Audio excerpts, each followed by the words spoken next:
Maboma ambiri pa dziko lapansi amaonongeka chifukwa cha uchitsiru. Anthu amawina chisankho bwinobwino akalowa mboma kumakhala anthu ena owononga. Nanga Saulo Sichilima asowe asasowe.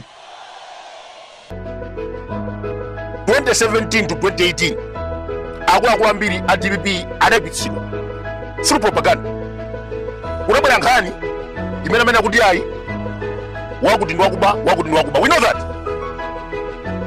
So timene akuti ino a DPP phunzirani kumene muchokera. Ndimalizeni mawu.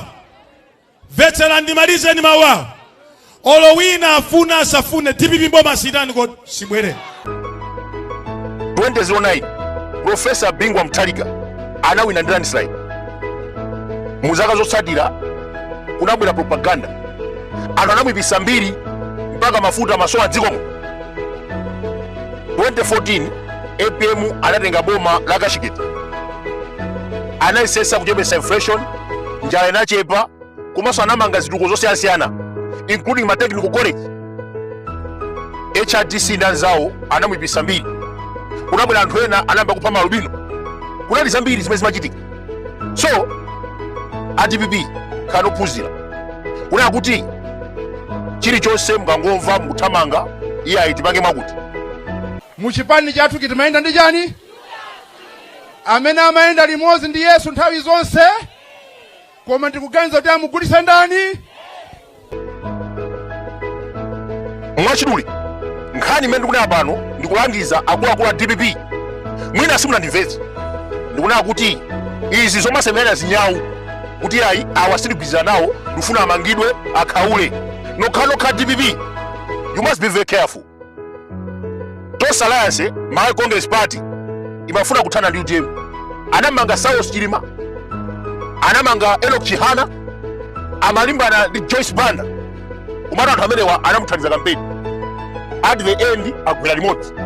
So, I am advising ino anthu a DPP, kumbukirani kumene mukuchokera. Inu mukudziwa mmene mwazunzikira. Tikudziwa akuluakulu a DPP mamangidwa ndi my Congress. Sikuti munalola kwa iye. That was politically motivated. Polisi mukazipereka ku polisi. Nkhani imeneyo ine simdalandire.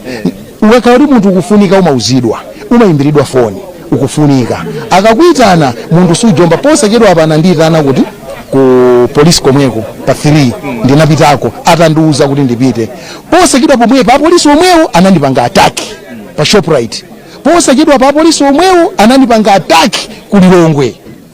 Dziko sili kudziwa zonsezi kuti chuma chitika ndi chani. Koma tsiku lina lake ndati tsiku lina IMCP ndikuchenjezeni.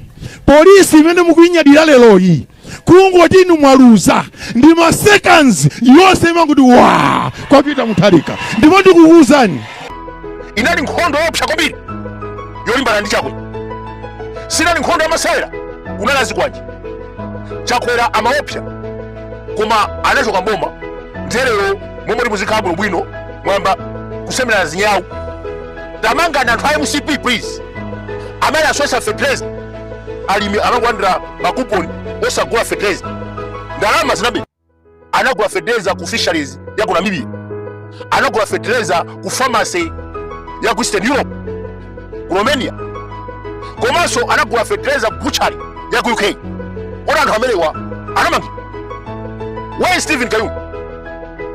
Tabo nyinenda wamangidwa. Ne anthu osewa niki chakwera ali kuti. Anthu osewa mwasiya ndiye mufuna kulimbana ndi uyu amene amenyera nkhondo ku chipani cha DPP. We cannot accept that nonsense. Akuluakulu, history is the best teacher.